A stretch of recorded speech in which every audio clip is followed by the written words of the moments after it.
let's see, let me switch cameras now. You see that?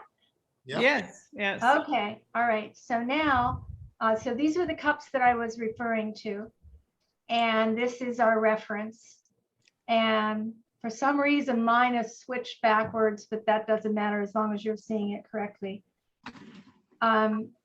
But you'll see on the reference that it goes from a very deep color over here. And since I like to use pure hues, I'll be using Quin Gold for that.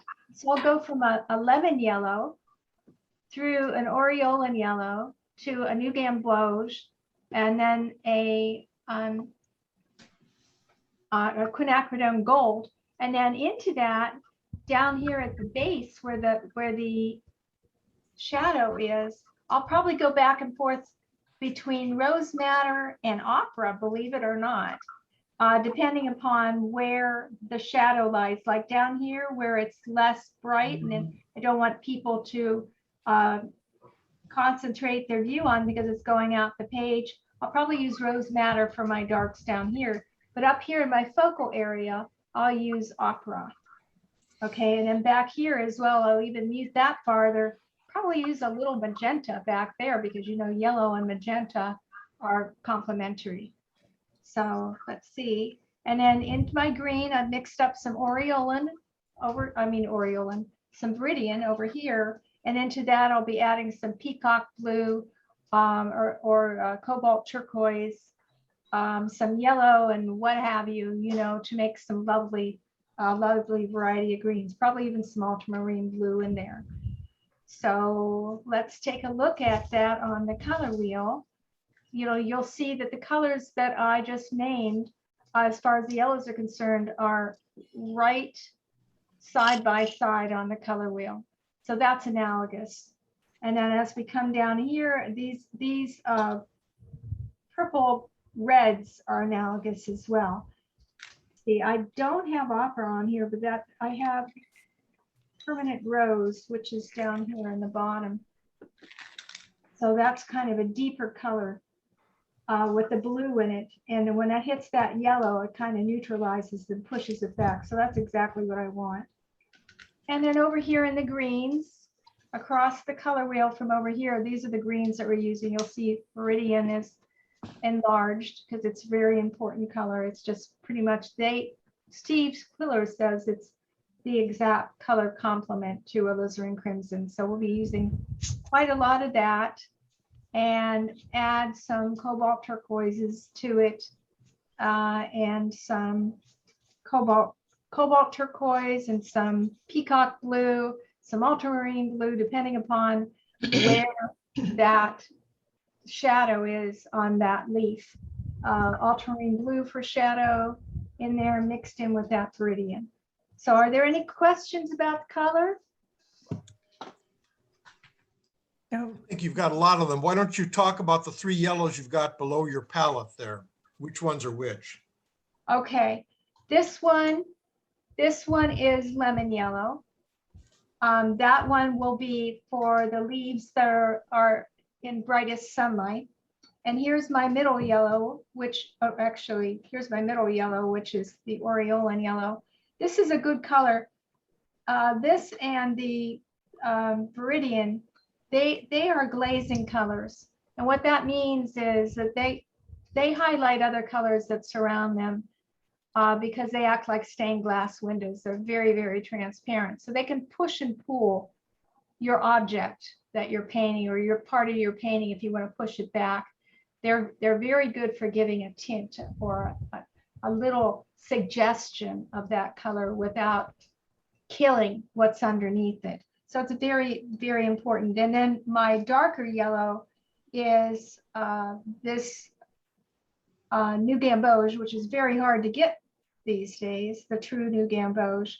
But I get Daler Rowney. Daler Rowney still makes the old new gamboge, so I prefer that one rather than the Winsor Newton, which is a very strange color these days. And then to add accents and shadows, I'll be using quinacridone gold in there. But so little of it that I didn't feel that I needed to mix it up. Okay, Thank you. you're welcome. So with that, I'm going to begin.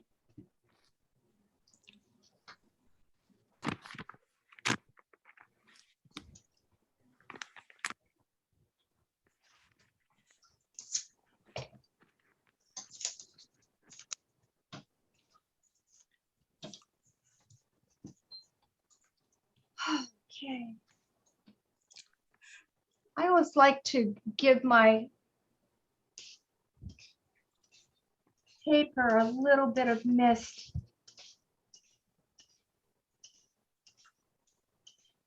There we go. That helps to blur the edges so that it looks looser, but not so much that it'll be a really hard to get it dry. Keep it drier. Okay, let's see. I am going to start here.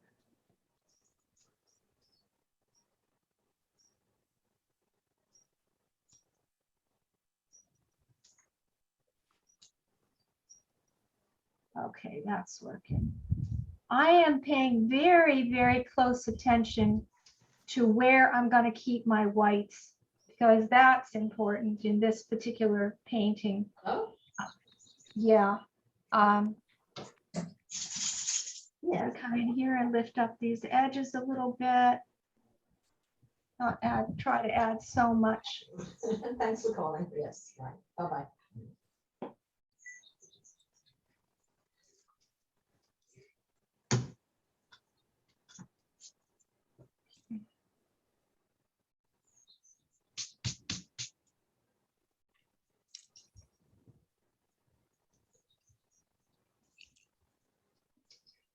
Okay.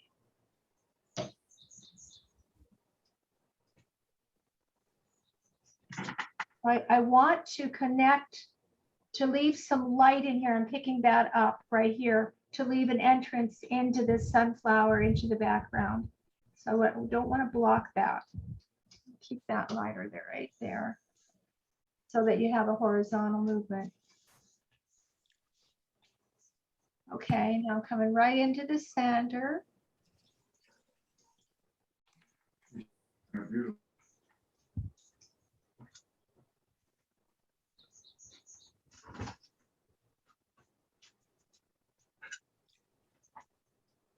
You know, whenever I give these demos on Zoom, it's not the same sort of feeling I used to get from demoing in a classroom, because in the classroom, you know, you have a lot of time to walk around and you're not under the gun. But in the back of my head, when I give these Zoom demos, I hear the William Tell overture, because I have to be so so aware of time constraints. Seriously. Try it. It'll keep you going really fast. Would you like me to tell you any particular time to just so you don't have to worry about William Tell? Let's see. We have roughly 2 hours. Is that right? That's right. Okay. You can tell me. Well, I'm not sure, because if you tell me and I'm way ahead of the game, I'm going to slow down, right? Okay, it'll be a secret then. Okay, all right, I'll ask you. But I do see it on my computer too. I have my computer open and I see the time. So I'll try not to look at it for now.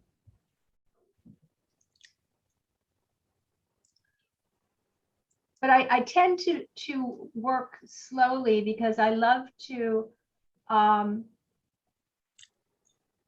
play off or let the paper and the paint work together, so you have those lovely color fusions that you don't get when you're rushing it, you know. So what I've done to compensate for that is as I typically do, I've done a few renditions of this in process where I've let them dry in between, so that we save time. I don't have to dry them, and the color fusion took place. Okay. Let me So ask you, now- Nancy, how are you planning on approaching the center of the the flower there. It's got a very speckly kind of It feeling to it. does. Uh, It does. One is I use a bit of sewing machine stitch where I go like this. The other thing I do is after I do everything, I've got these. See, I'm ready for your question. Stencils. And I got these off of Amazon. And they're different, you know, you can see the different size holes. You put them on there and you lift out and da-da, you've got the texture that you were hoping for. Another thing I do with sunflowers when I have more time is I put salt on it. And the salt will create the texture. It actually does a splendid job of creating the texture. So right now you're seeing I'm doing a base coat. I'm uniting the flower with the center. I'm trying to be aware of the connection to the background. I'm trying not to get my flower all boxed in. And then see, I'm bringing the yellow down because there's a leaf right here. And the base for that leaf is yellow. And into that yellow, I'm going to add a little Floridian.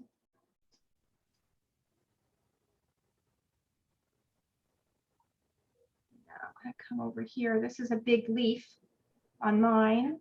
And I'm using the belly of my brush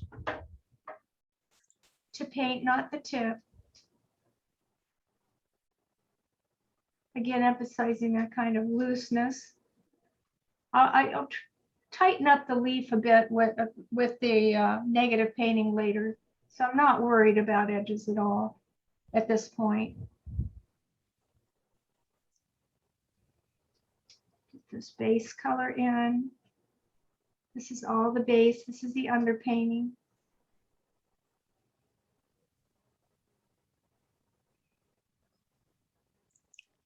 Get some nice fusion going. So now we're in this bottom flower.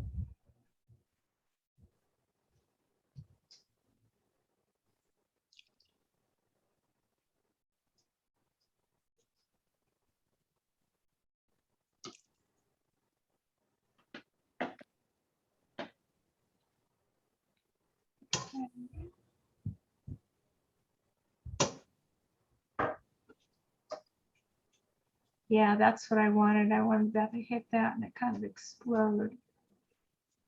There we go. Coming up here. Now, Ralph and I were talking about the color peacock blue. Peacock blue is a very fun color. To me, it's very important in the portraits that I use.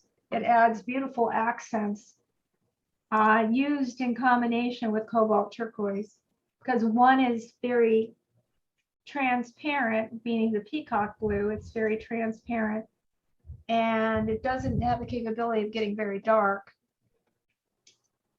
And what it also does is it will, and it's lighter, it's the way that it's formulated, is that it's very finely ground, so that when it hits that cobalt turquoise, it kind of infiltrates and then stops and gives some lovely effects. Unexpected effects. Okay, so now come over here, keeping in mind what's going on, trying to always remember my whites.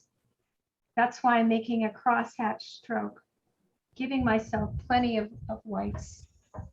Look for sparkle and unity later. It's always easy to get rid of them, but it's hard to get them back.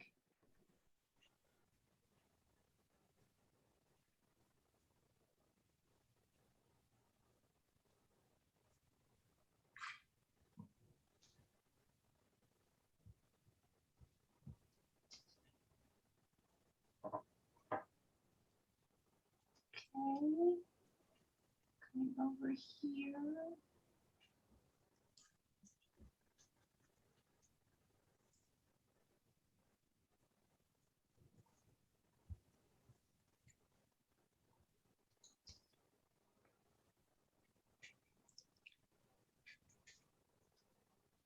Okay, now that green looks very raw, meaning that it's a single color.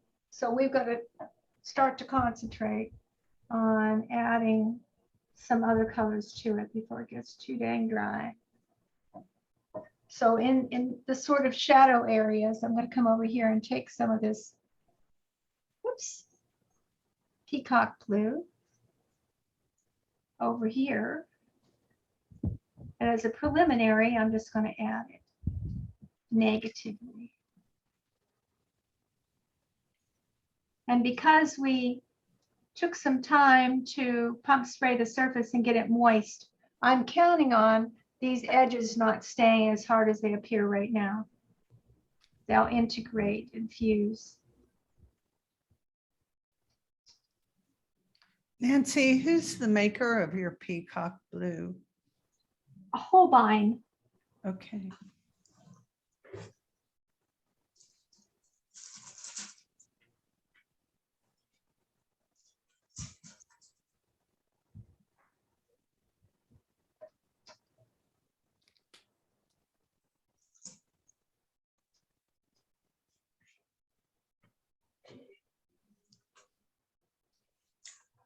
Okay.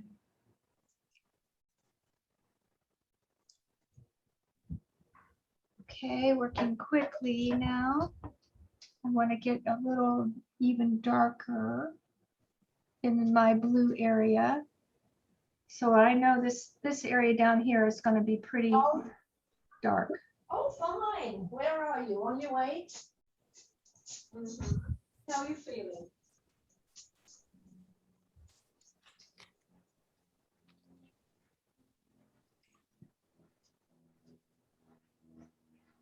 Okay.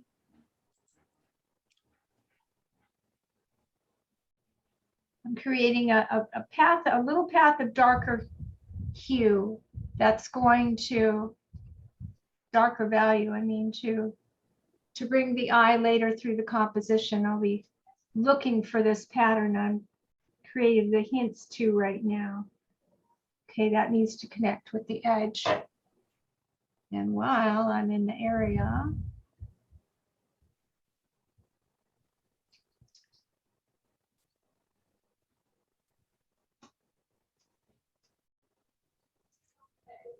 okay, come down and deliberately soften some things that I will want to disappear later and fuse out. And because I have to, I'm going to splatter some cobalt turquoise into this. I'm not sure that you're going to be able to see that, maybe, but you'll feel it at the end. Okay.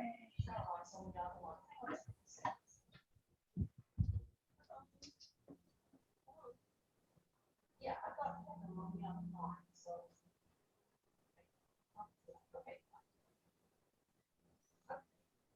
Okay.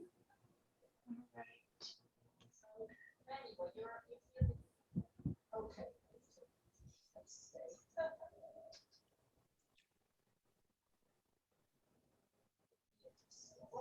All right. Trying to work quickly.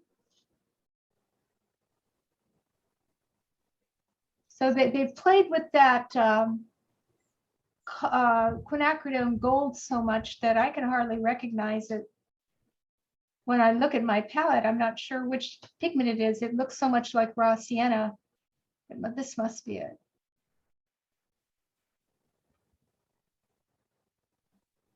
I understand that that's going away.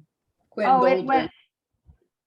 it went away a long time ago. That's why we're Yeah. struggling for a reasonable pre-mixed tube color that approximates it, but they're not been successful yet.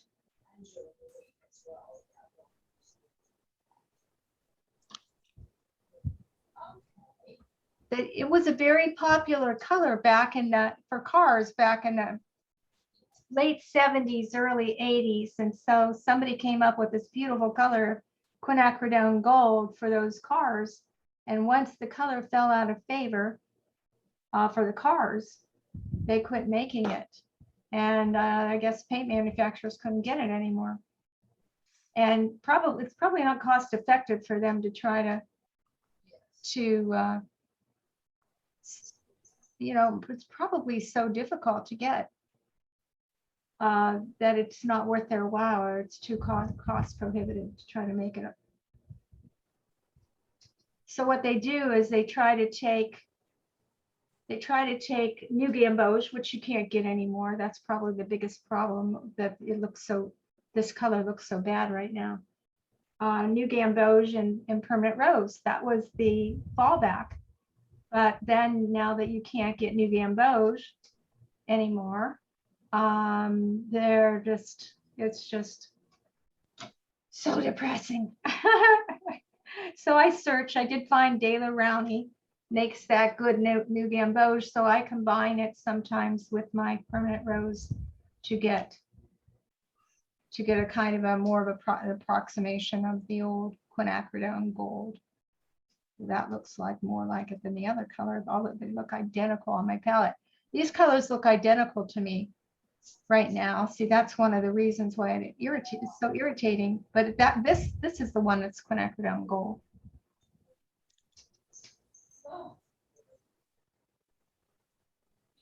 So now I'm pushing back where those petals go down and meet the center. There, it creates a shadow, and where it tucks underneath, where the petals tuck underneath the center, you want to make that a little, you know, dark. And this is the side of my reference that is in shadow. So I'm going to be adding my shadow colors over here.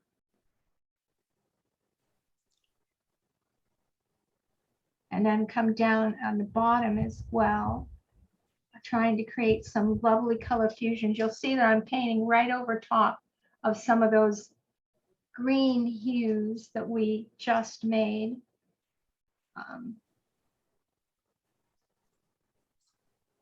And they're still nicely moist.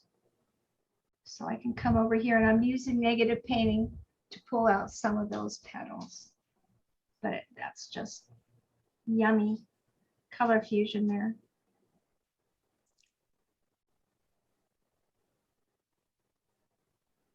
Okay, I'm going to tuck this up underneath. I'm using quinacridone gold for this base of this sunflower center. I don't concentrate or worry about the texture till later. Like I said, I can pull it out with my stencils, or I can use the sewing machine stitch, which is like that.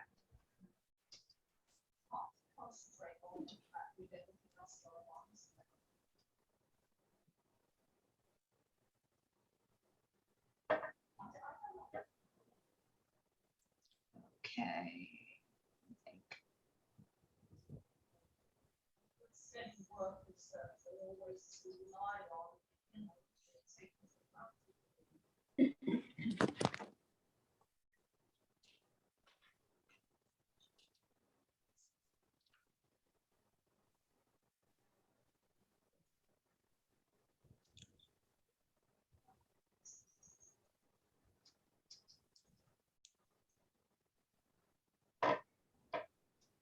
I turned on a fan in here. My studio gets really hot when I'm doing Zoom classes because I have the overheads on and I'm surrounded by this light. So I turned on the fan, and the fan is keeping me cool, but it's drying my work really quickly.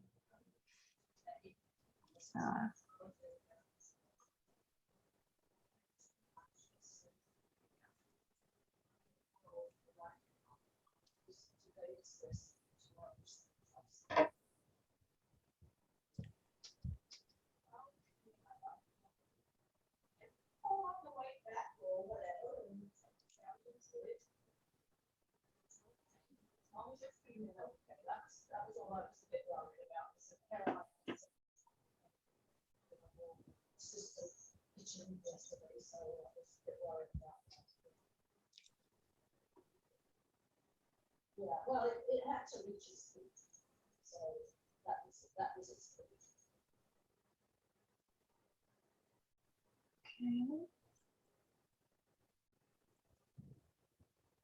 There's the bottom center over there. And while this is wet, I'll be adding a bit of magenta to that, to this mix of yellow and quinacridone gold.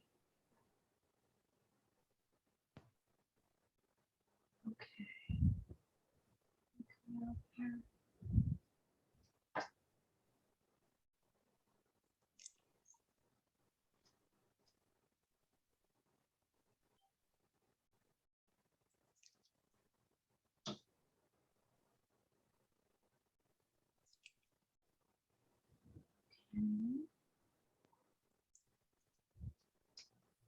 Let's take a little bit of magenta.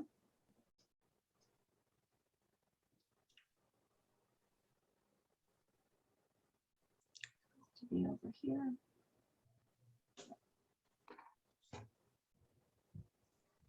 And I'm going to go right over top of that Queen Gold New Gamboge base application here under painting. I'm going to let those colors fuse. It's always nice to get that a little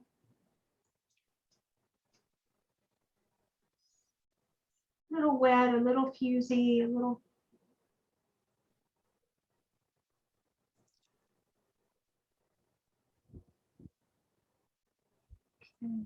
Now it's really too wet to start to do the negative painting on that, so I'll kind of leave that area. Let's take a look and make sure that it's exactly the value and the hue I'm going after. Yeah, looks good. Go a step deeper.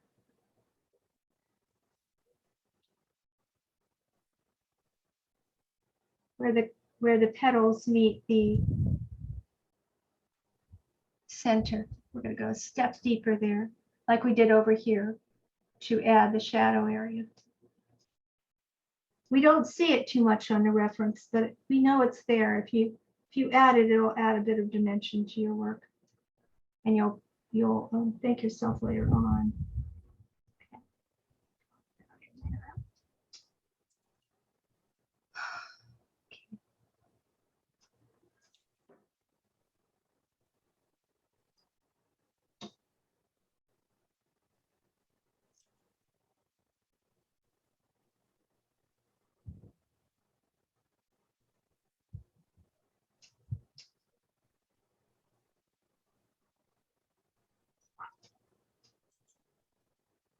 Okay, let's come over here and kind of do something similar.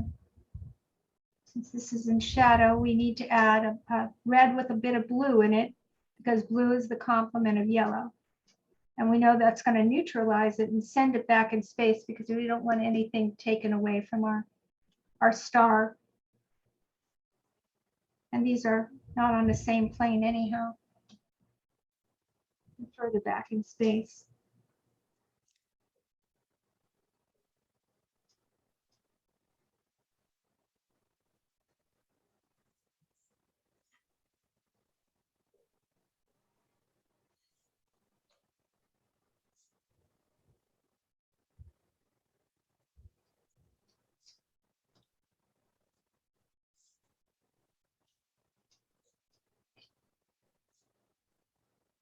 All right.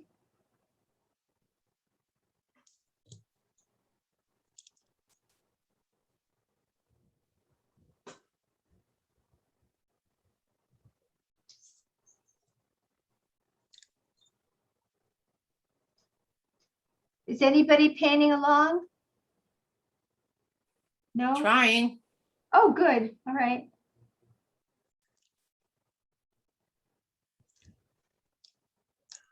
I am recording this, so people will be able to refer to that later on. Oh, good.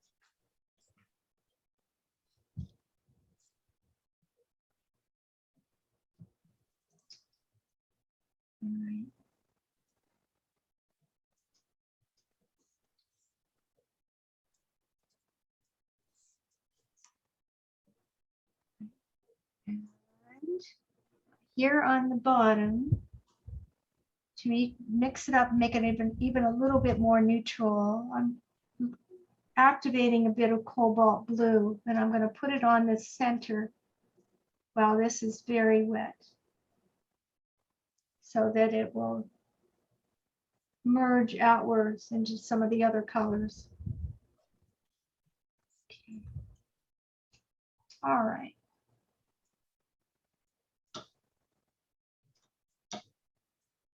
Okay, so I'm going to come back up here, re-wet this a bit.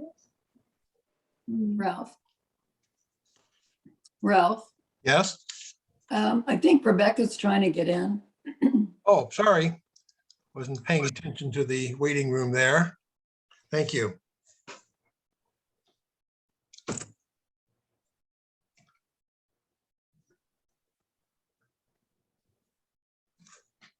Okay.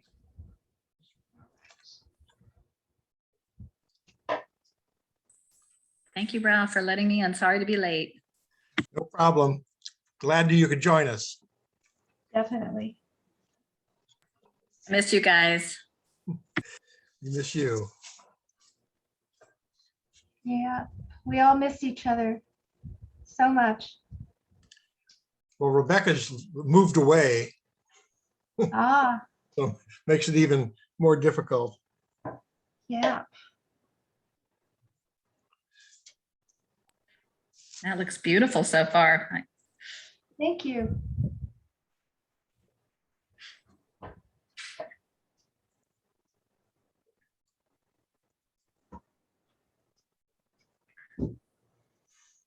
Okay, so I'm going to add a little bit of sunlight to my background as well. This little yellow back there will help to unite the foreground and background together, because it's just an underpainting. And I am not going to get this really dark in the back there, even though my reference says it's dark. I'm not going to be using that that value up in that corner, at least not at this point, to bring the eye to the composition. So I'm shooting for a mid-tone value, and I think I'm going to be using, what did I use? Let's see, little ultramarine blue. But see, I want to keep this white here, because this is really important. I can't not have that white there. It's really important. Yeah, white from here to here. So I'm going to fuse this into, speaking of the Don Andrews demo, those of you that saw it, I had taken workshop from him back when, forever ago. And he's changed his technique. It's still wonderful, but it was interesting to see how he changed his technique over time. He used to just totally mix the color on the page, but he doesn't do that anymore. He actually mixes it a lot on the palette, which was surprising to me. He did a wonderful sort of beach scene.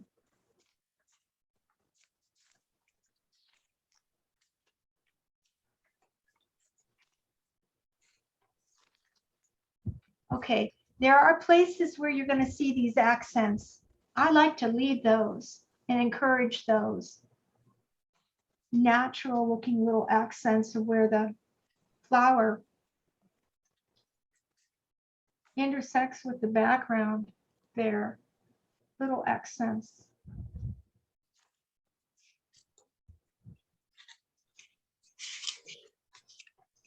Okay, but they're not all the same color. They might be a similar value, but they're not going to be the same hue.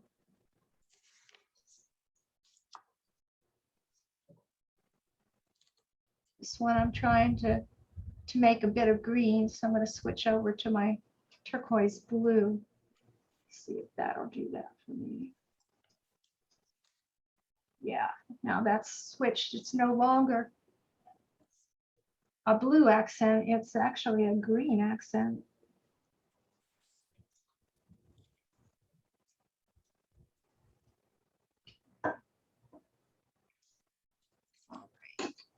So now I'm going to attempt that middle of that top sunflower.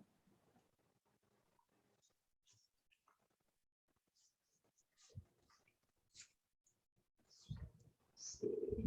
I was trying to move and get things when the drawing of the paper is exactly at the right time. I could not pass that up, this area up, to kind of create that kind of a underpainting for the shadow, even though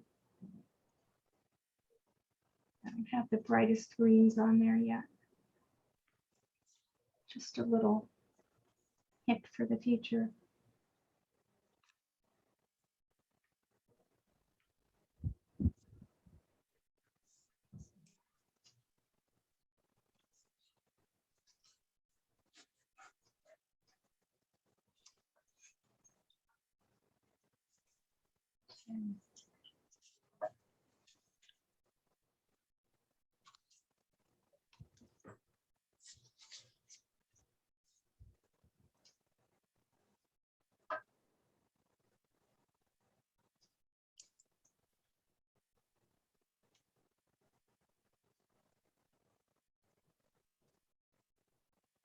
Okay, let's do the center like I promised a minute ago.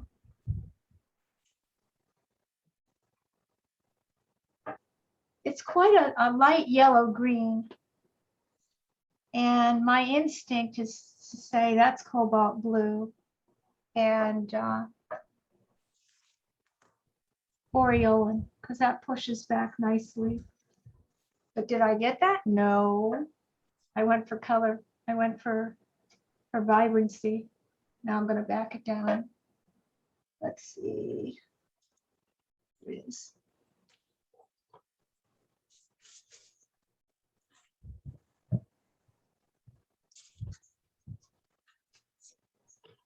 There we go.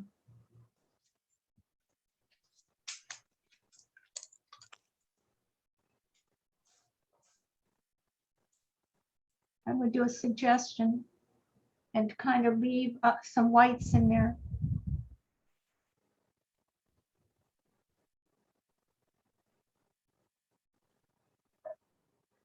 And then coming on the outside.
Nancy, this is Rebecca.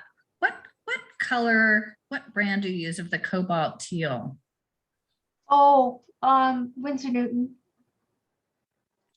And is it transparent or is it No, opaque? no, it is opaque, quite That's opaque. what- Anything Yeah, with cobalt in the name, the title is very opaque. that's what I thought. Okay. But it looks a little transparent on your page. Well, let's see. Some of the areas that you're thinking are cobalt turquoise are actually peacock. Thank you. You're welcome.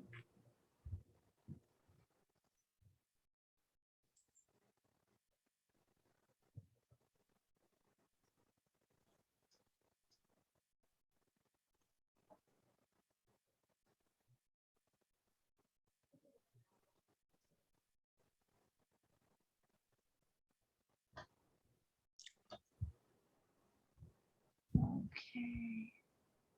Now.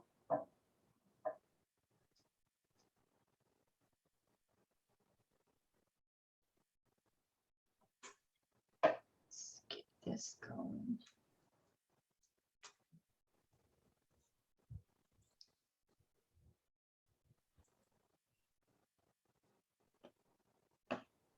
My shadow color on the sunflower is that Quinn Gold. And that particular this particular Quinn Gold is by Winsor Newton.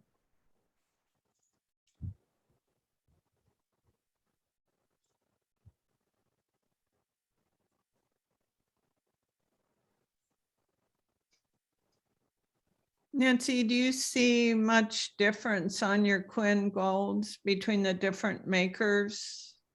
Oh, absolutely. Like we were just talking about, since New Gamboge is no longer made, and that used to be the formulation of the substitute color for the original quinacridone gold color.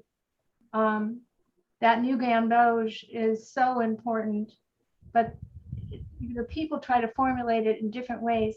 It is really just a substitution for Indian yellow, which was a wonderful color, and it's no longer made. So we're struggling with that right now in the paint world. Those of us that follow the colors very closely. It's frustrating because we were so spoiled by having everything be so predictable for so long. But every good things come to an end, I guess. I guess that's progress. Yeah, well, I might have we I can might have argue. missed the conversation. What are you using instead of Indian yellow and New Gamboge? I use right now, I'm using a New Gamboge by De La Rowney for as long as that lasts. I don't know what their formulation is, or maybe they had some left over. I bought a bunch of it. I bought a couple $100 of it when it was available. I haven't had to buy it for a while, so I don't know if it's. Haven't been able to buy it. You've Yeah. got the Yeah. market, controlled the market. That's the way it is. I had seen the writing on the wall, so I went, oh my gosh, this is a true color. This is the true pigment that I'm trying to find. So let's break the bank and buy as many tubes as possible. Okay. But as far as, when I run out, what am I going to do? I don't know. I'm trying to forestall that as long as possible. Have you tried nickel azo? Yes, I have. And the azo colors are more opaque. And so they fall short on that account. But the hue is similar. Oh, I thought nickel azo was very transparent. I'll have to look that up again. Well, in my application, maybe I'm thinking of another pigment. Maybe I'm thinking of Hansa yellow, which is, I could be. So Yes. I'll go back and check that. Yes, So- Hansa is not completely transparent, semi-transparent or semi-opaque, whatever, but I'm thinking nickel azo is very transparent. Okay, I'll try that. Thank you.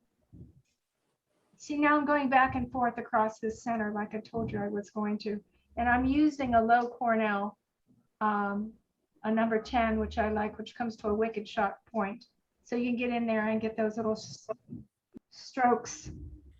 You know, they don't make those anymore either. Somebody else No, does. no. No, they don't. No, they don't make them. Oh, Yeah, I oh, love those. I love those. And I had, they were so reasonable and they're great. yeah. I heard Yeah. somebody else is making them under a different label, but I don't remember who. Maybe somebody here Oh. does. My goodness. Well, we've got to adapt, don't we? It keeps us young.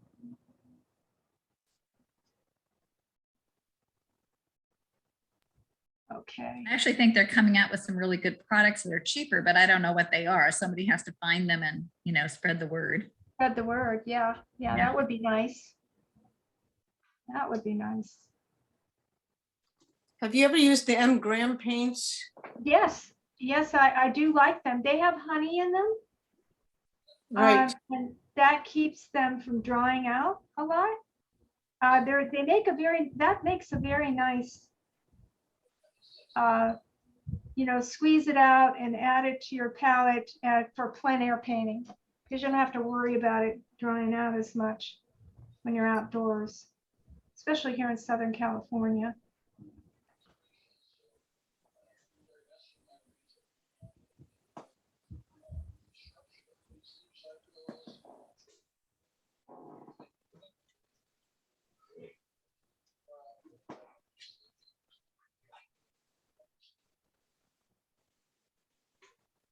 What is that red you're using currently? This is opera.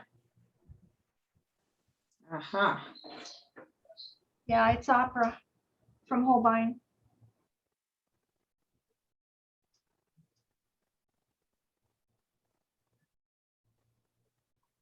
Okay, so over here on this other side of this sunflower, it's more delicate orange. Let's see, will I just use a little bit of orange? I've got some transparent orange on my palette. Just kind of combine it with some new gamboge to get the, like that, shadow color over here. Don't want it quite be as dark as the new gamboge on the other side.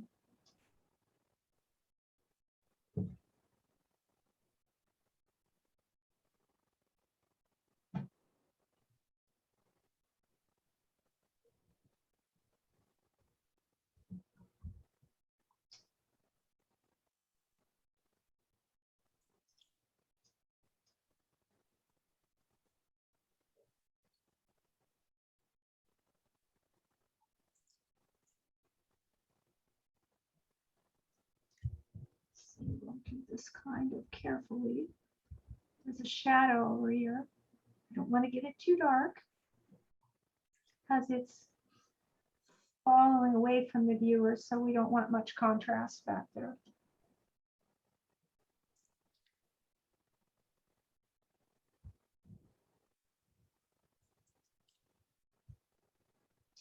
Okay.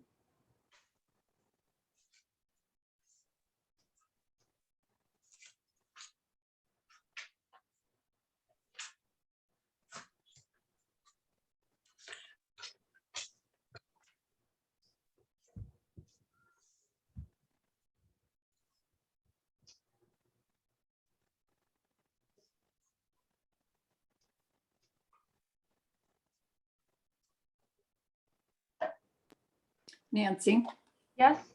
hi. In the past, you've talked about where you're putting cools and warms. Yes. Maybe you've said it this time and I've just missed it. Is that part of your consideration today? Yes. When I set these basics up of the yellows, I have a cool yellow and a warm yellow in my area. Thank you for reminding me. And of course, the aureolin and the lemon is the cool, and the Nubian Vosges having some red in it is the warm. So what I'm doing is I'm combining cool and warm primaries. So for my warm primary blue, I've got ultramarine blue. And for my cooler one, of course, we got the peacock blue and also the cobalt teal blue. Cobalt blue is a neutral color. So it's a neutral between the warm and the cool blues. And as far as the red is concerned, I'm relying on my fire engine orange red color, which in this case is vermilion for accents, which I haven't really added yet, as my warmest red. And of course, my coolest red would be magenta because it actually has blue in it. But thank you for reminding me. I had forgotten that.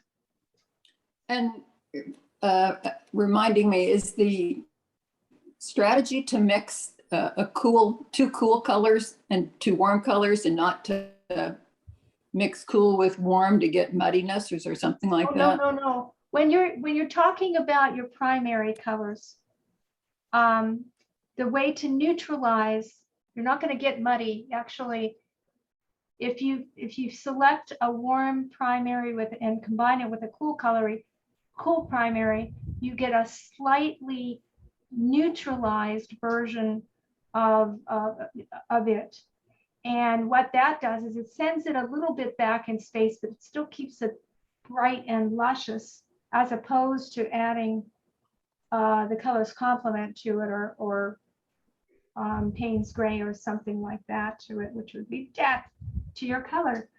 So no, the strategy is to pair a very bright color like here with, over here is quinacridone gold, which is already neutralized, because it's just the way it is right now. It's kind of a little bit dirty, but it works. It's kind of like adding a little bit of magenta to your yellow, but not that bad, not that extreme. So I do use it quite a bit. Here we go. But as far as through my color composition, and I'll be talking about this as I start to unite this and add the darks here to link things, to lead the eye through the composition. I'll talk more about the value and more about the warm versus cool.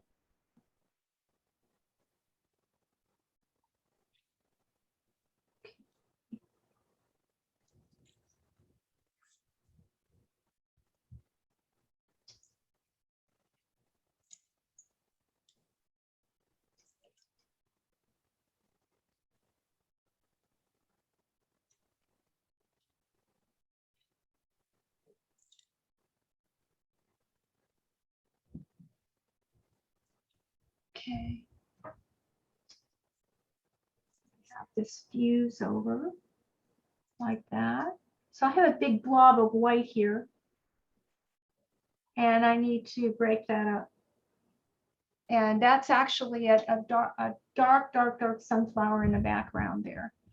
I'm not going to have it be quite that dark, but it is dark.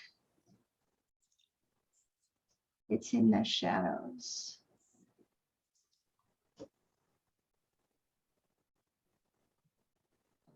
What colors were those? Oh, this is ultramarine blue and a little new gamboge, but mostly ultramarine blue.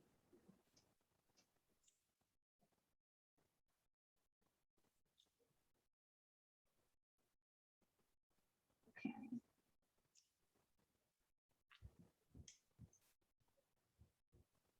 Makes a lovely dark green.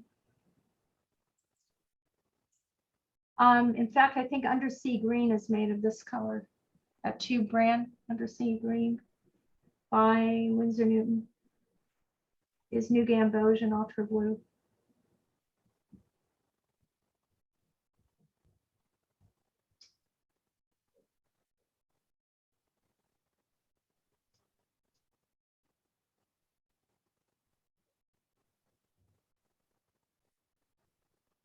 I don't know if I like that tangent there.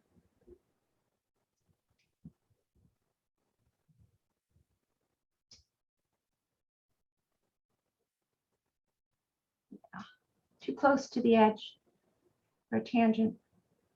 And I have to be aware that I want this area to be largely white. So I'll come in here and I'll do a little softening of the edge.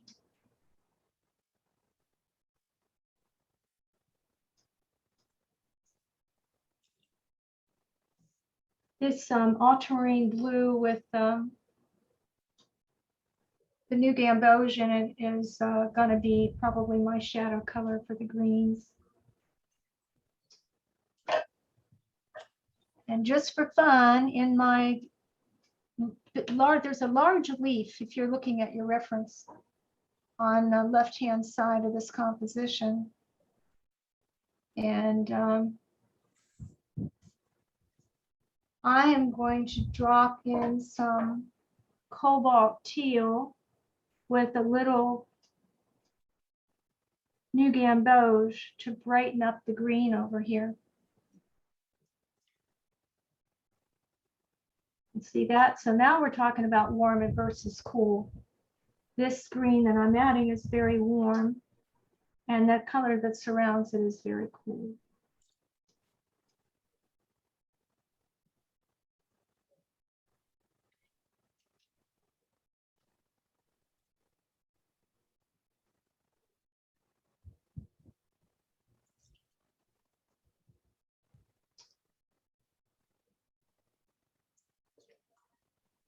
Okay.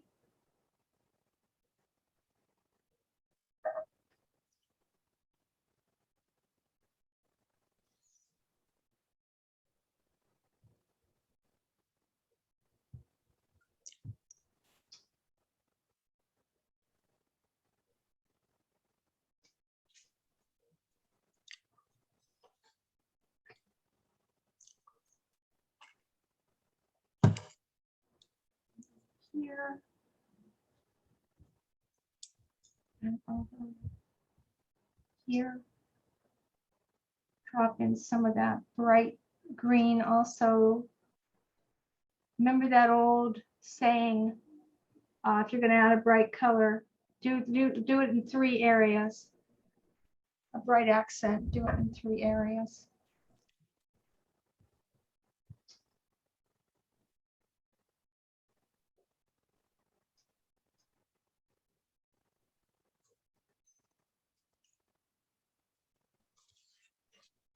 I think we're pretty good on time. So, Yeah, you've got about an hour left. yeah, that's good.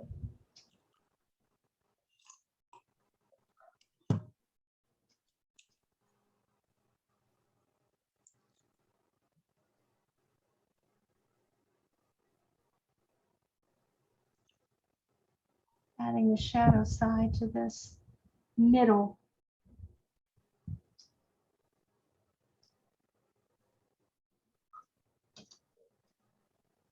And add a little tiny bit of magenta to that to neutralize it just a tiny bit. Accent it a little tiny bit.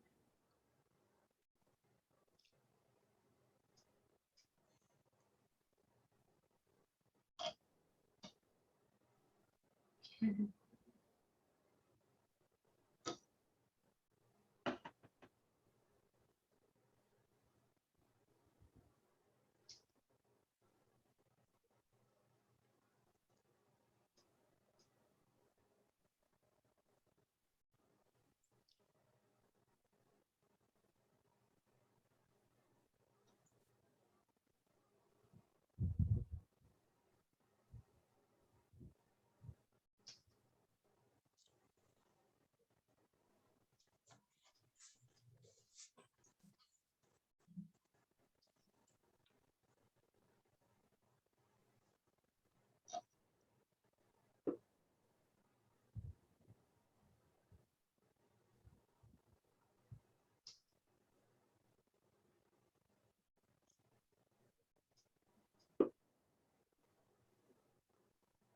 Watch the white.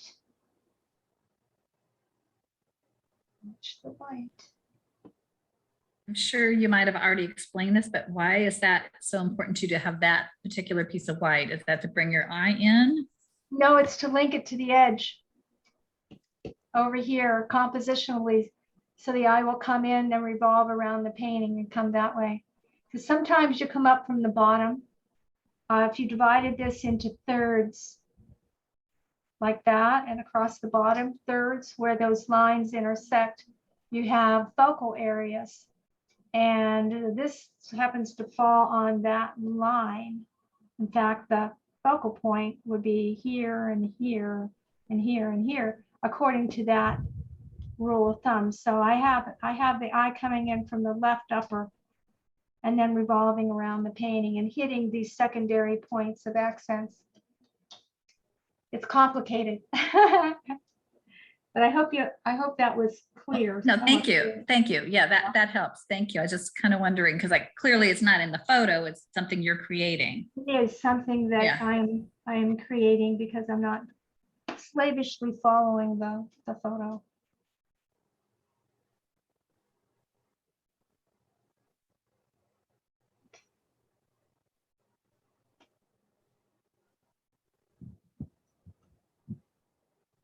Okay.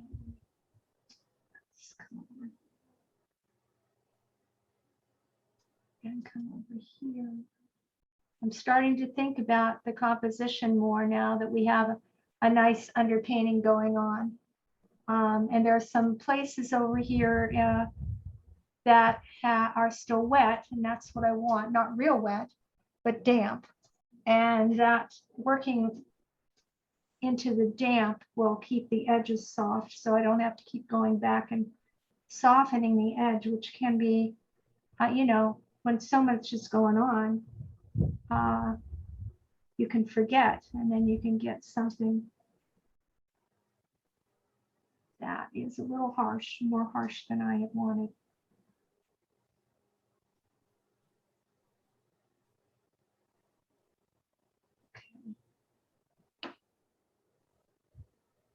I'm concentrating on trying to create a flow so the eye can move easily from place to place.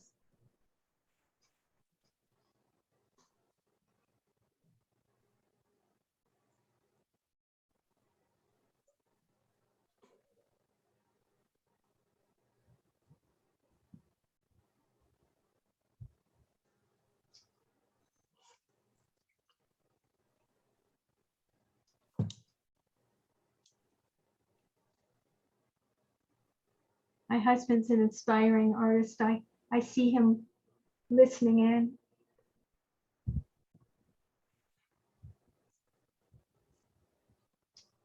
Ralph, did your sister ever join us?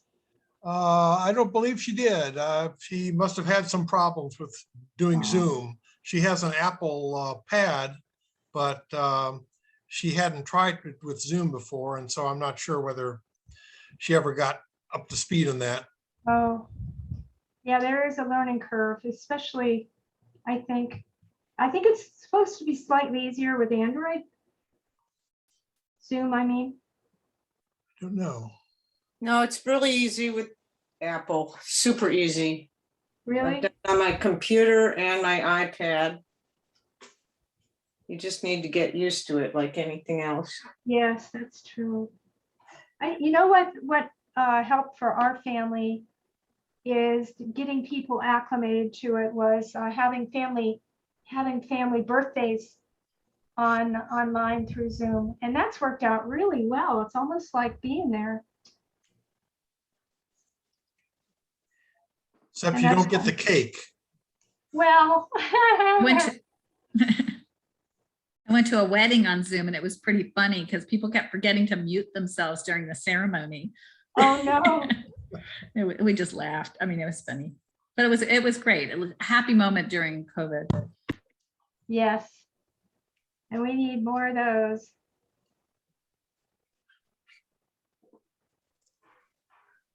Like right now is a happy moment. Being together and being able to do this is just a marvel that we can be together and yet we're apart. Thank you so much. Well, thank you. It's a joy.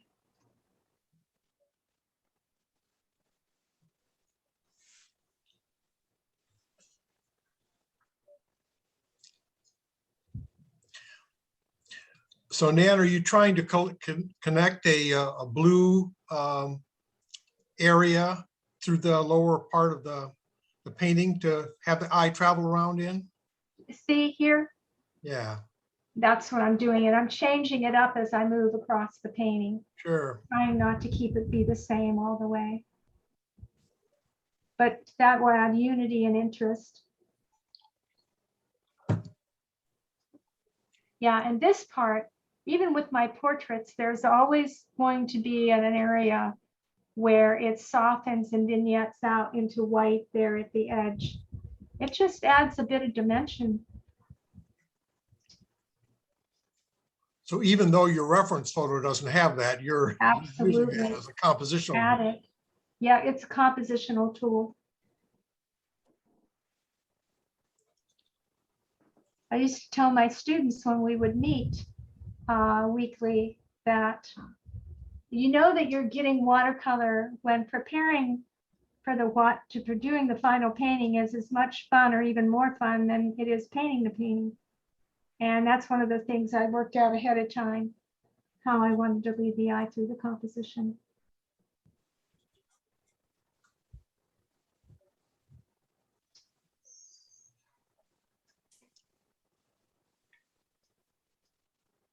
I think I like having the fan on in here.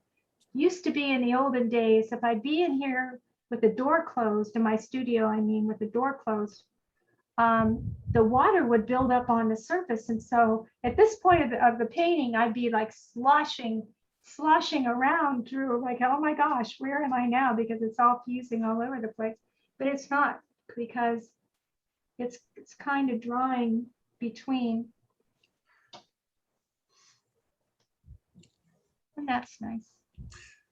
So Nancy, Craig Anderson, who I'm sure you know, Uh-huh. moved to northern or upstate New York recently, and we had a Zoom with him not too long ago. And he was saying it's such a big change, Oh, watercoloring yeah. there versus here. He says the humidity there is just it's a different. You have to adapt yourself to that situation, because here we're used to it drying relatively quickly, and there apparently not so much. Oh, not so much. That would be hard, you know, because down here it dries instantly. So we compensate for that by adding more water to everything. But up there, you'd have to learn the opposite direction, add less water. How are you getting that beautiful dark green? This is that ultramarine blue, and now I've switched to ultramarine blue and new gamboge.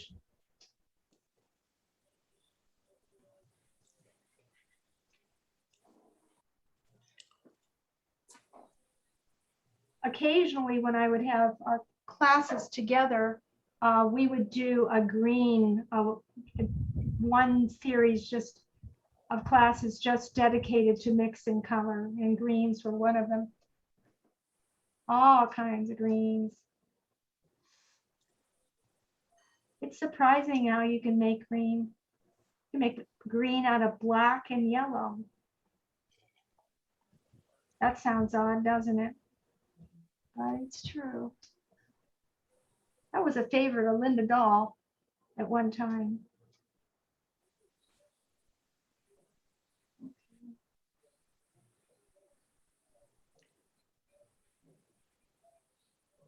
I saw that you're going to have Elaine Harvey on, and it's not, who else is the other person?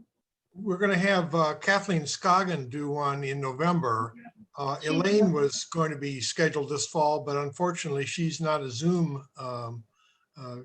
capable artist. So we're going to hold her off until we get back together again. Oh, I see. I see. Oh, and Linda Mullen was also going to do. Linda Mullen. Yeah, I'll try to make some of these. I have 4 grandkids, and their activities and things surrounding their activities keep my husband and I pretty busy. We were kidding that we almost need walkie-talkies between us so that we know which kid we're picking up and dropping off when. Yeah, they're all, you know, elementary school, and one's beginning high school. They're all so super busy.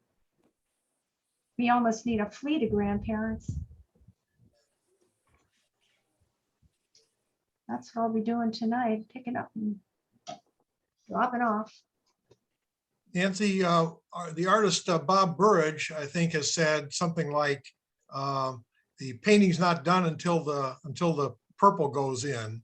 Are you going to be using any magenta or purplish type hues? You know, that's a very, very good suggestion. And I should do that right now. I'll do that just for you. The thing is, in my mind, I'm going, mix it. Yeah, I'll mix it instead. because he's using that as his darkest dark.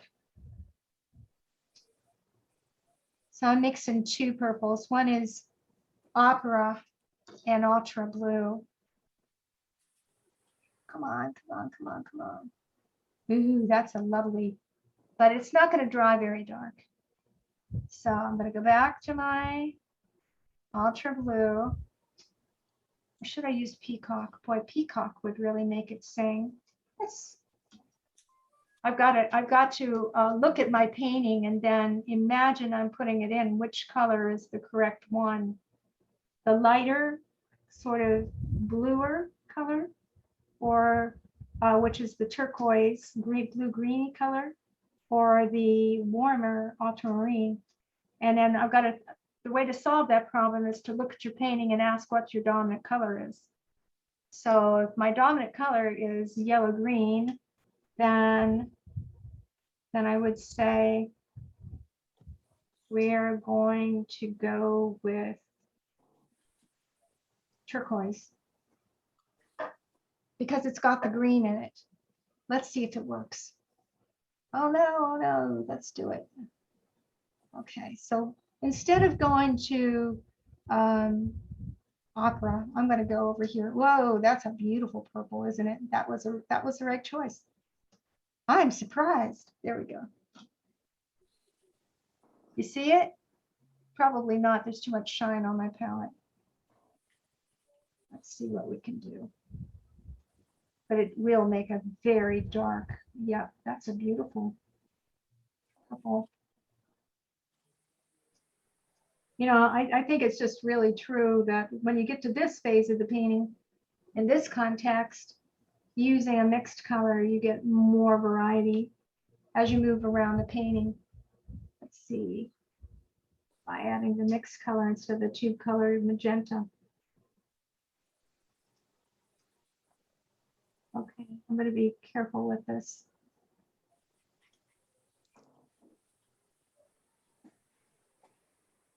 I had done an earlier finished painting and it's completely different from this. I'll show you at the end.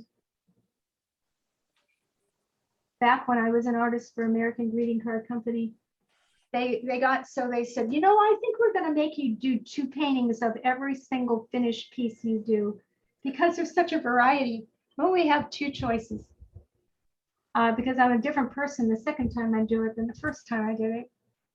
And I've never been able to copy my own work very well. It doesn't make me very happy to copy the same thing over again. So the greeting card company got you to do 2 paintings for the price of 1, eh? Well, it was when I was working in the studio. So they were paying me hourly wage anyhow. I was always an hourly wage girl. You know, sit at home and get paid freelance, which is kind of dicey because you never know where your next job is coming from, or getting paid steady and for less. So when you're a freelancer, you got paid all at once. Probably it seemed like a lot of money, but then there would be dry days, dry months. I was more of a girl that liked to have steady income. So I went into the studio. It was great fun. I'm glad I did.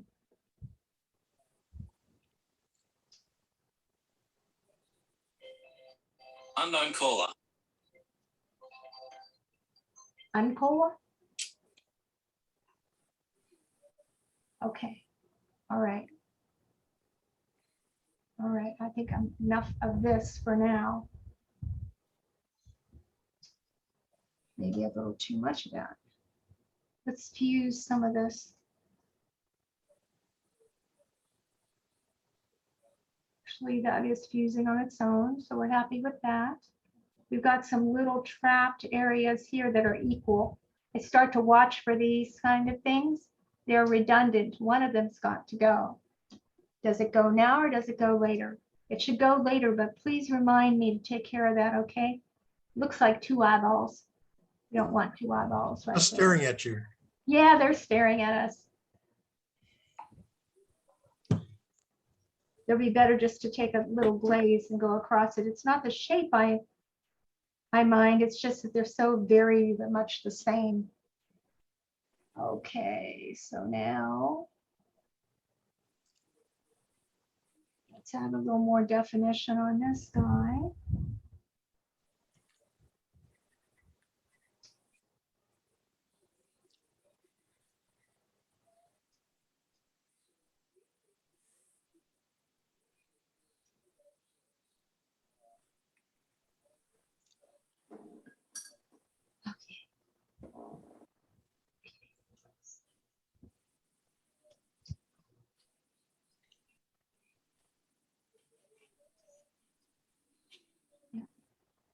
So I am starting to think about juxtaposing the colors, or what colors are next to each color side by side. In the beginning, when I put down my preliminaries, I'm thinking mostly just color pattern. And then as the painting evolves, I start to think about juxtaposition of color. And then the most final thing is the very last punchy values to punch up the focal point. So right now we're just still developing the secondary part of the painting. Can you explain the juxtaposition of the paints, please? Okay, juxtaposition is just a fancy word that means side by side. That means what is lying side by side. And also in terms of color temperature, color value, because color has value. And those two are very important. Also, another thing to consider is how clean the color is, and the texture of the color are all things to consider when you're putting colors side by side. Like we talked about having one color of a lighter consistency be able to flood into another color, like a, let's say you've got a puddle on your page of turquoise blue, and you take some cobalt blue, which we know is heavy, not cobalt blue, cobalt teal blue, cobalt teal turquoise, which is a heavier consistency. So you've got that big puddle of turquoise there, and as it soaks into the paper, you wait till it's barely shiny, and then you flick, or you add very carefully that cobalt teal blue next to it, and just watch it happen. It just sort of infiltrates, so that cobalt teal blue infiltrates into that lighter mixture of the turquoise. It almost has little fingers crawling in. It's just so beautiful. A beautiful place on your page. One of my teachers, I think it was, Nicholas Simmons, he said that you want to draw people in so your painting is interesting at all levels. First, you've got to consider value when you're doing a compositional piece, especially when you're down at the Watercolor Society and you're exhibiting in that big room down there. The first thing you've got to do is draw people to your painting. So you've got to consider your values. You want it to make an impact across the room. You want it to be a simple sort of value and have it be attractive. So then once you get people interested in your painting by having an interesting value pattern, as they get closer to your painting, you have to have it interesting far away through your value pattern, and in mid area, say you're walking into 12 feet, you start to see maybe color juxtapositions or textures. And then when you get up close, it's got to be interesting, almost so interesting people want to put their nose on your painting because you've got so many textural merges. So that was his opinion. I think it's a good one. It's one I've always followed down at the Watercolor Society. Can people see this from across the room? Because it's the ones that people can see from across the room that usually get in. Not the little light wimpy ones.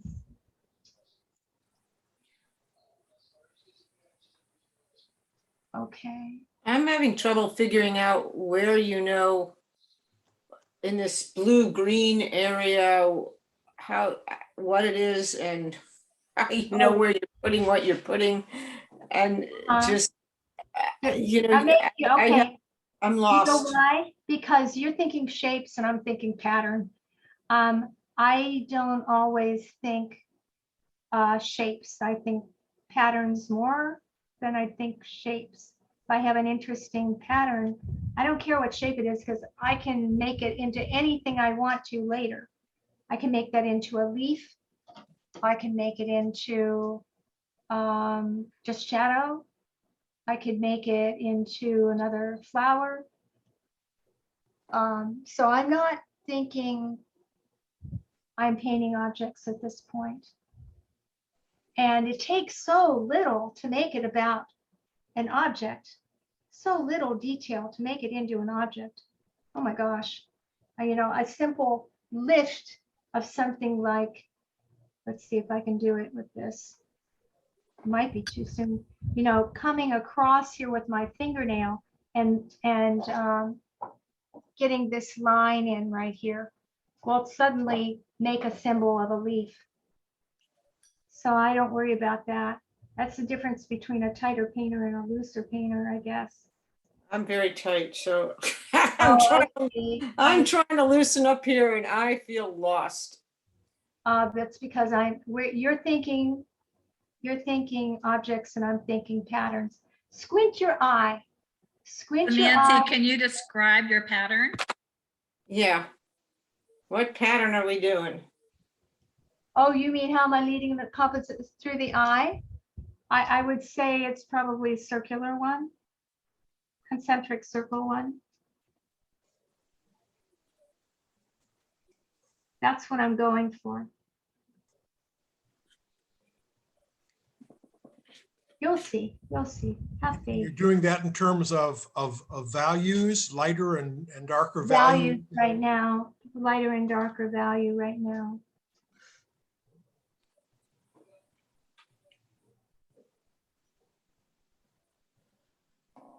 And some of it does require a bit of lifting and merging, like right here.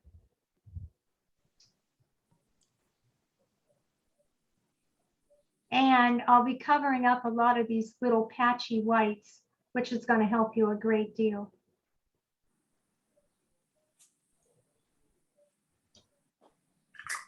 I think I'm lost. Oh, because you're painting along with me, aren't you? I am. I'm trying to follow around. Oh, yeesh. Okay, I am on this big leaf to the side. Believe it or not, I'm on that big leaf.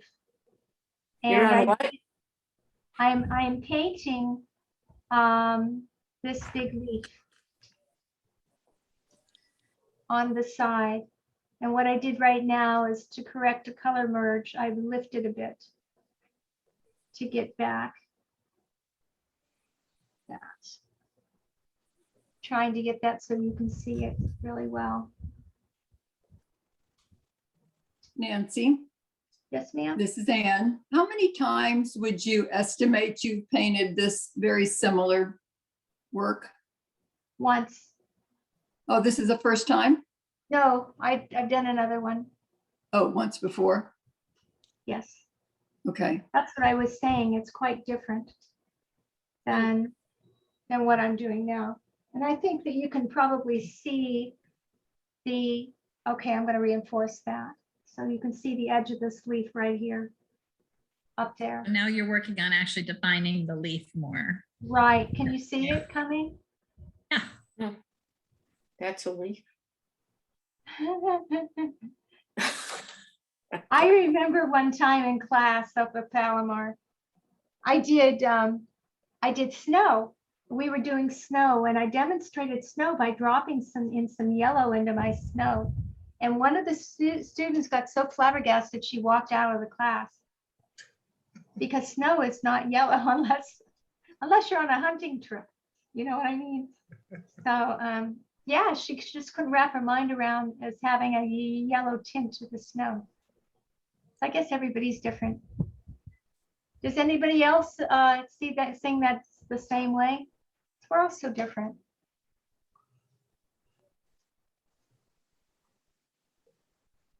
Yeah, I guess I don't see, for example, in the dark blues and green area and so forth, I don't see so much leaves as just shadows of various things. And I'm not too worried about them being actual objects, objects. It makes a No. nice contrast with the the yellows, yeah, the yellow.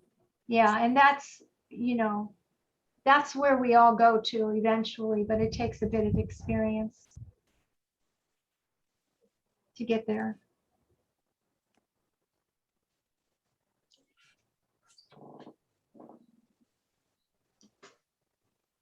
At the end of, at the end of everything is abstraction, isn't it?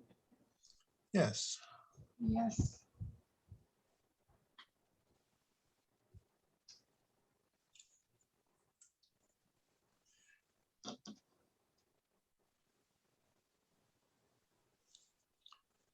Okay, thank you. Thank you, Martha. Have a nice day.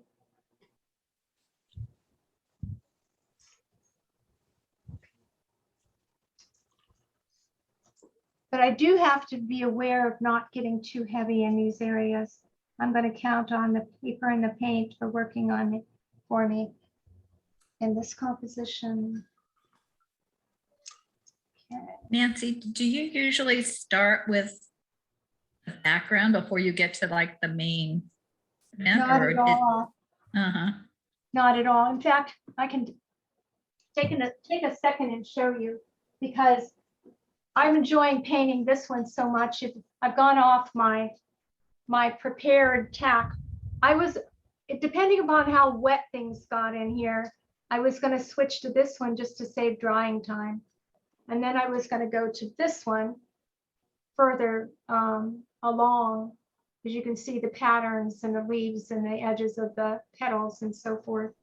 And then the one that I have prepared that was finished was this one, which is, now that I'm looking at it, not exactly quite finished, but I'm liking some of the areas, because as it dries more and more, you'll find that you have to go back in and touch things up and get back what you once had before it sank into the paper. Different. Yeah, yeah. And so you can see the edges of the flowers over here, but it's really quite smushy. It's all being defined by negative painting.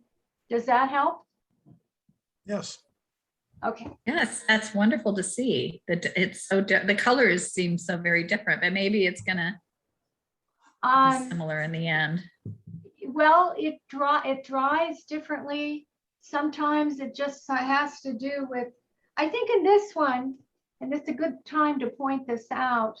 If you look at the greens, if you look at this green area here, I think I used ultramarine blue. Remember when I took time to say which blue should I use to mix up that green? And I selected peacock. This is ultra, which gives it kind of a mellower, more of a fall look, doesn't it? Because it's not as It's so warm. Yeah, it's more neutral. It's more like a dried out sunflower fall kind of colors. And this is more like spring, I think, because the colors are brighter. Yeah, I agree. Yeah, and it's just from that, just that blue. What a big difference that made. Nancy, before we run out of time, can you do some of the stencil work that you were going to do in the Oh, center okay. of the other? Sure, absolutely. Because it's not, okay, I paid to 11:30, or am I wrong on Yeah, this? yeah. Okay, all right. All right, let me do some stencil work, which means now that you have a finished one to look at that I can explore. Are we good on that? I'll explore. And when you want to use your stencil work, you have to create a bit of dark. And what the stencil is going to do is bring it back to light. I'm going to come in here and I'm going to have to dry this, because you have to use a stencil when it's dry. But I am going to come over and take some, what color do I want to use over there? Let's say this. Okay. Let's do that. So although it looks like I'm covering up all this yellow, the yellow is what you're going to see later as I pull back through the stencil, hopefully. Okay.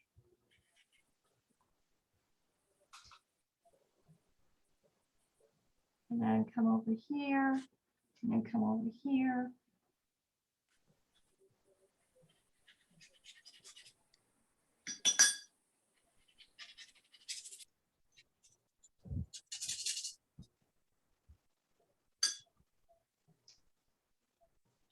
Nancy, have you used Core, QOR brand? It's a newer brand. I used it a few years ago, probably more than a few years ago. There was something about the texture that kind of irritated me. I think it was something like it was real sticky. Is that right? Is it sticky? Do you find it sticky? I don't find it sticky. It spreads differently. I think, you know, it has a different base to it.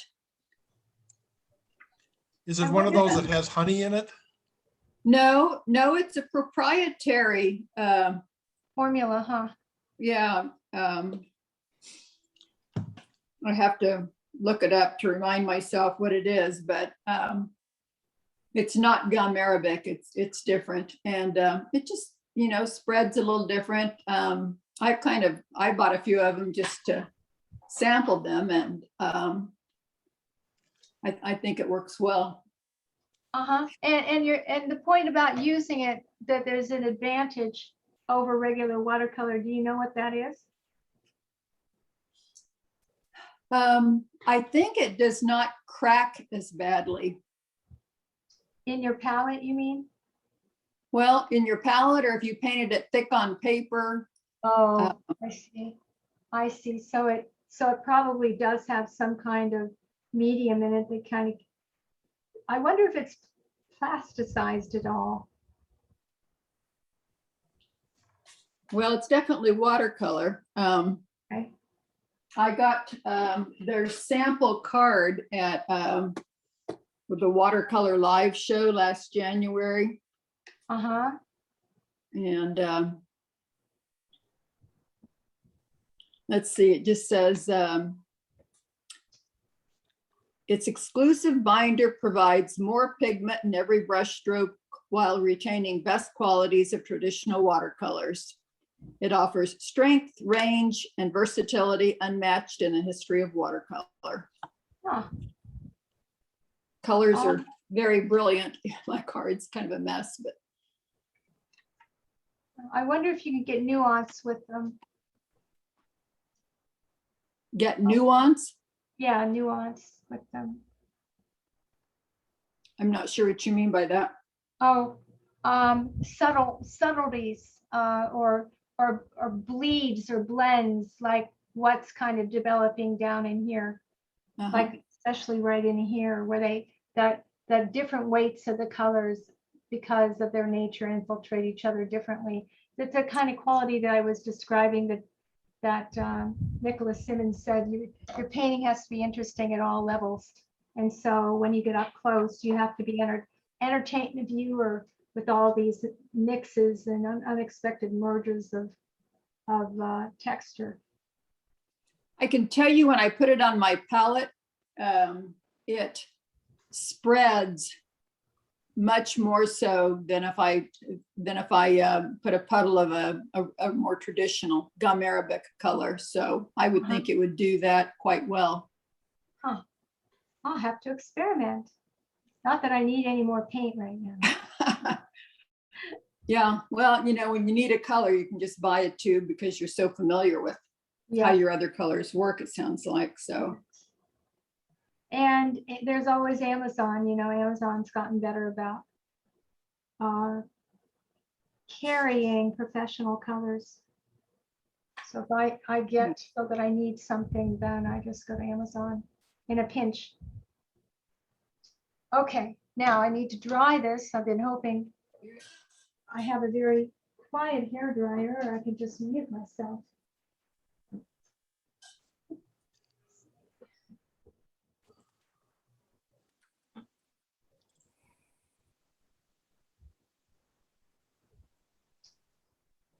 Okay. Let me mute myself.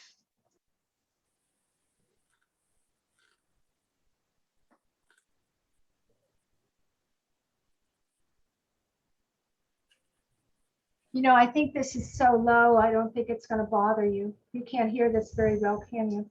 No, Yeah.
Okay, that feels very dry. So now we're going to use stencil or two to show how to get that texture.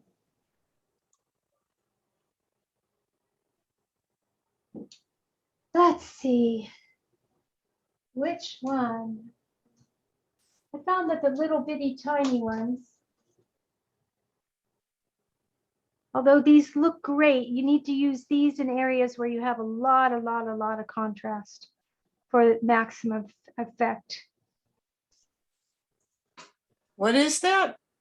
This is a stencil. Where do you This is- get it? I got it online, various places. So if you go to Amazon, put in their search area, put stencil, and you'll get a variety of things. And this one is the Jim Holtz collection, stampanonymous.com. It's called Bubble. This was the bigger one. It's called Bubble. they also have them at Artisan Craftsman. Yeah, oh, they have them everywhere. They even have them at Michael's. But you know, online you're always going to have more of a variety. Everywhere. And they're very fun. Stencils are very fun. Now, sometimes, like if I want to, you got to be careful when you use the stencil because sometimes the water will run underneath. And sometimes you don't want that, but I think I'm going to be fine today. Sometimes I mask off the outline over here.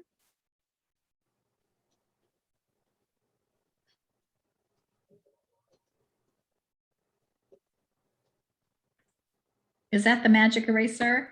It is not. It is as a paper towel. And So I you're was just thinking, I'm just rubbing it through a damp towel. I'm just rubbing it through. I'm going to hold it up to see if you can see it. See it? Do you see it? Oh, so you're scrubbing out, you're lifting? I'm lifting. I am lifting. I Oh, am wow. lifting. And so while this is wet, it's subtle, but it looks great in person.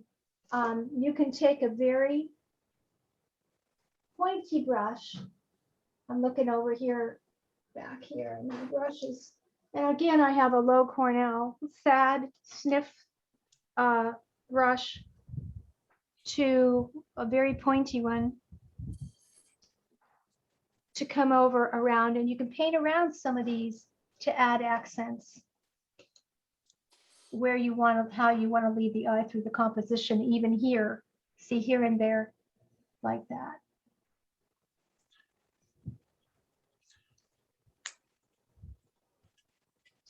The nice thing about this is you don't need to do very much in order to get that effect. It's like you don't paint every brick. If you have a brick wall in your scene, No, it's a suggestion. You're Yeah. right.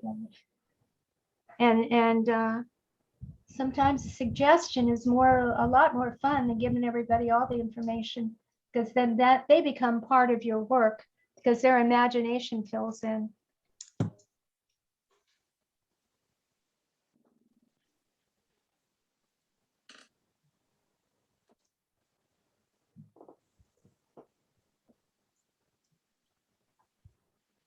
Okay, so now I'm going to come up here to the center.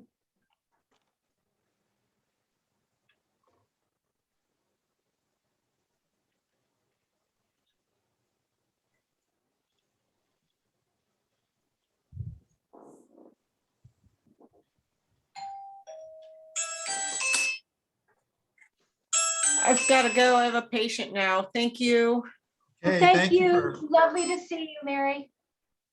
Rhonda. Thanks.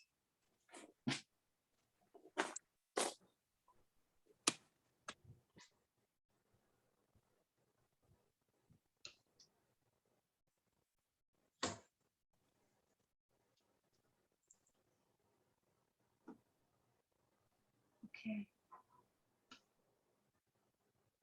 So Okay. I only add that in the shadow areas.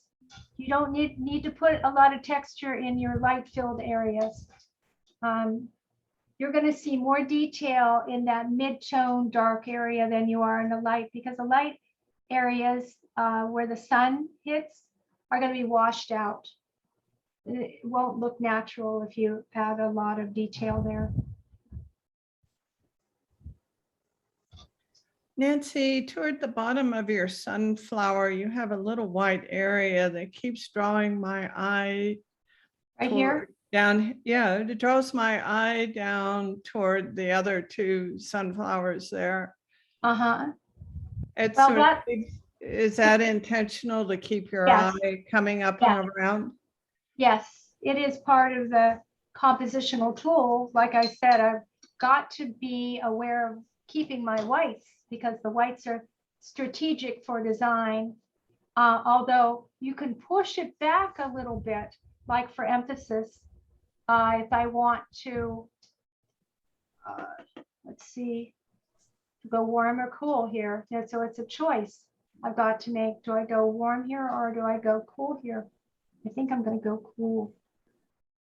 So you can put a little bit of a tint over it so that it integrates into the design a little bit better, but it's still light, way light, and still accomplishes what we're trying to do here, which is to link the sunflowers. Uh-huh.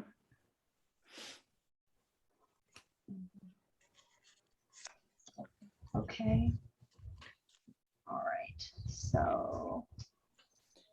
Nancy, when I think of an artist that's very loose, I keep thinking of big, broad strokes. And although your painting looks very free flowing and loose, you put a tremendous amount of work and small brush strokes into it.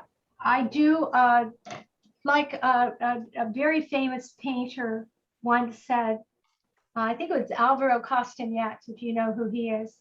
He starts out his classes by saying, don't make a lot of strokes. And then into a painting about where I am now, he'll go, well, I make a lot of strokes, but I make it look like I'm not making a lot of strokes. So that's what your goal is. Do what you need to do. There's more than one way to capture the look of a loose painting. To me, this is loose because when I layer paintings with glazing colors, you know, it could take me several days to get to this point. So, and how long have we been painting on this? You know, just a couple Right. of an hour, and that's pretty dang loose to me. Yeah, no, it looks very loose, and very flowing to me. But I've watched all of your brush strokes, and they're not big sweeping brush strokes. not They're big very sweeping. deliberate. They are, and I do think about that. You know, we talked about in the session today about the importance of when you begin to have a good value pattern, because you're going to establish your undercolor base first, and then you're going to start to work your value pattern over top of that, and then you're going to be working your warmths and your cools to push and pull the painting together. And one of the considerations is that as you become a more experienced painter, you start to become aware of how important it is to have these sort of deliberate, well thought out strokes, because it's sort of your signature. It can become your signature. I'm thinking about Robert E. Wood's paintings. The paintings that were done by the California painters in the 60s are a good example of that, where they had these it was almost like calligraphy in their strokes, in their line. We don't use a lot of line today, not everybody does, but an example of somebody who's making a place for himself in the watercolor world with line is Louis, I want to say it's Valdez. It's not Valdez. Who is it? Juarez. Whereas, There you go. Think about his line. That's his calligraphy. That is his calling card. His paintings that have that line in here, you know it's Louis. Also, if you see these little faceted strokes, maybe you'll think of me. It's definitely a sort of a signature. The sort of dabble. When I was learning to paint way long time ago, when I was a kid, I loved Impressionism. And so I would do pointillism all the time. And I think that's what a lot of this comes from, is that early experience with pointillism. That dappled light, fractured light, when it hits the sunlight hits an object and it fractures, is kind of like the impression that I try to go for. I think you've done that here, Nan. Good. definitely, it's something to aim for. You have so much to teach, Nancy. It's you have a wealth of knowledge. It's great you're able to impart that to us. Thank you. Oh, you're welcome. I love that the information is falling on fertile fields, if you know what I mean. Because there's sometimes, you know, you give information out and people just aren't interested in that degree of detail or that degree depth of explanation. They just want to have a good time. But I would say I've gotten a reputation as being a not so much fun person teacher, as I am a person that imparts a lot of information. And I think that's a good thing. That's what I'm going for. So the other people can attend the wine parties, you know, how you paint with wine. But I've never gone that route. Well, we had a good time. We had a good time too. Yeah. Have you done that? Have you done that wine thing with painting? We don't need wine to No. have fun. No, we have fun just painting. We love painting. Yeah. I mean, really, why add that element to it? I went to one, an acrylic, because I had never done acrylic, but you don't learn anything there. You're just really just sloshing paint on. But there's no information worthwhile learning at those things. It's just to get people to paint. Right, or to be together and have fun. They're really geared for beginners, you know, people that don't know they want to be painting. It might be an introduction, and it might be appealing to some people so that they would look further. Well, I would highly recommend that you look into Liz Walker, the workshop that's coming up at the Watercolor Society in early November. It looks like it's going to be a lot of fun with a lot of different techniques, acrylic, and I don't know much about acrylic. She's going to be teaching acrylic. So anybody who's interested in that should take a look. Well, I hope this painting makes it into the exhibit, Nancy. This looks gorgeous. It's going to be fabulous when you're done. You got to enter it. Thank you. Thank you for that. What I'll do, and like I said, paintings will look really different when they're dry, especially when you are thinking about the pigment quality of the paints, because they actually go into the surface and dry at different rates. Sort of the colors that dry first are the ones that are the thinnest, like the turquoise, you know, that peacock turquoise hits the paper and then soaks in. It will be one of the first colors to dry. The last colors to dry are the thicker ones, the cobalt turquoise or cobalt teal. And it makes it look really different. It's almost like a sandwich. Like going back to this one, you know, we discovered that the reason this looks different is just because the blue had a bit of red in it and the other blue doesn't. And that red makes the warm colors, these kind of dusty colors, the dominance, where over here you'll see it's much brighter and cleaner, and it's a different feeling, isn't it? Just one blue makes that big a difference. Plus, Nancy, I noticed the second one you just held up, it looks like it's looking at you. It's got a single cyclopean eye. Yeah, we could call it Cyclops. Yeah. Cyclops sunflower. Yeah.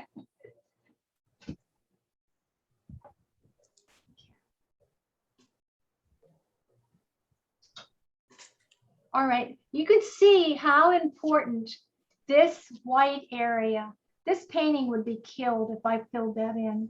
That's very important. So the eye comes in, skips across these lights, comes down here, comes up here, comes here, comes here, comes here, and then revolves.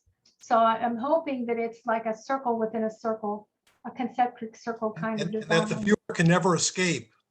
That you never, yeah, right. You never go on to the painting that's beside it. You'll have That's to too buy bad. it, right? That Rhonda missed that little tidbit. You're trapped in the painting. Yeah. Yeah, you're trapped. That's the goal. So I was looking up peacock blue because I love it and I wanted to understand it a little bit. And when I look, is it a Holbein color? It is, yes. So that's like two phthalos. That's phthalo blue and phthalo green. I know. It's So why don't you phthalo mix blue. your own? Well, because, well, for one thing, peacock blue is a convenience color. And I can be assured, meaning that I don't have to mix it, right?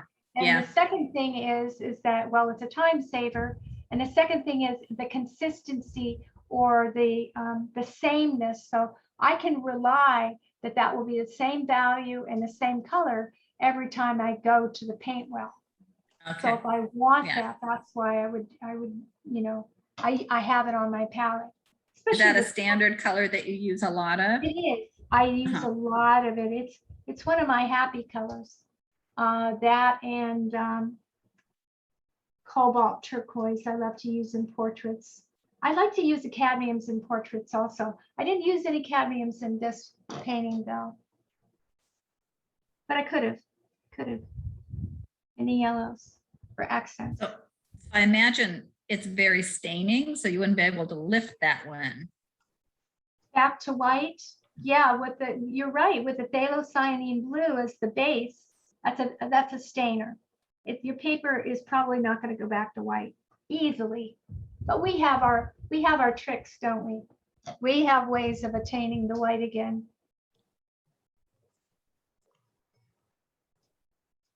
I mean, oh yes, I've taken from so many wonderful painters. This was Judy Morris. This was a tip from Judy Morris.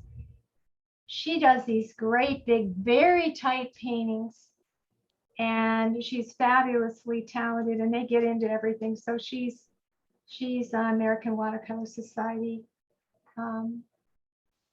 But what she does is that if she, like, we were very careful to conserve our whites in this painting for compositional purposes. But if she accidentally messes up, what she does at the end of the painting is she goes to her acrylic, a small bottle of acrylic paint, wall paint that she had mixed for her to be the same color as the watercolor paper up at Costco, not Costco, but Home Depot. So she'll take in her paper, she buys a small jar, one of those sample jars near the paint counter, and she gives the paper to the person that's mixing the paint, and she says, I want this white paint to be exactly this color. And then she waters down the paint, the acrylic wall paint, till it's a tint, and then she will build up the tint. First, she'll wash away as much color as she can with the pump spray bottle, right? Because you don't want to mess up the surface of the paper. But then once it's dry, you'll go in and take that very watered down paint and do consecutive layers of that white paint, dried in between, and you can get back to this white. It looks just like that. And I've done it. And I know nobody walked up to me and said, you use white paint on that, because you cannot tell. And she's done it too in like American Watercolor Society paintings. I swear to goodness, there are ways. Who's the artist, Nancy? This is Judy Morris. Oh. Judy Morris. Yeah. So you learn something from everybody you take from.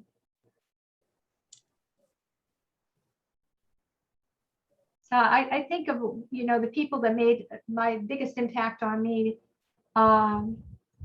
One was Nicholas Simmons, because he used the computer and he took the time to show you how to use the computer to enhance his design. So he would figure out his whole design. It looked just like one of his paintings, and then he would copy it. He would do it in Photoshop, and then he would simply copy it. I mean, that was illuminating.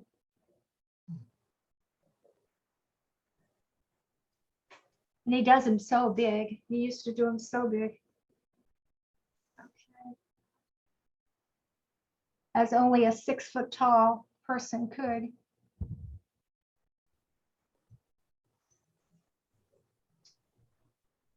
Okay. So where am I now? What does this painting need?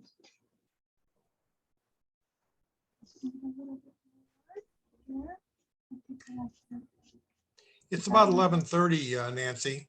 Okay. Okay.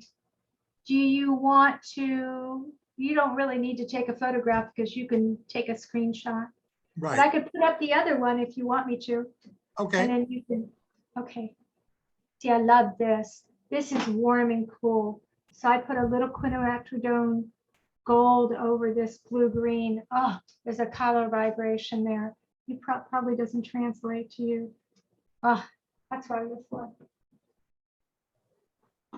And then if you wanted to take a photo of this one and make a notation that this is just with the same hues, the same colors, but the primary in this case was ultramarine blue, which has a bit of red in it, instead of the peacock blue, which doesn't.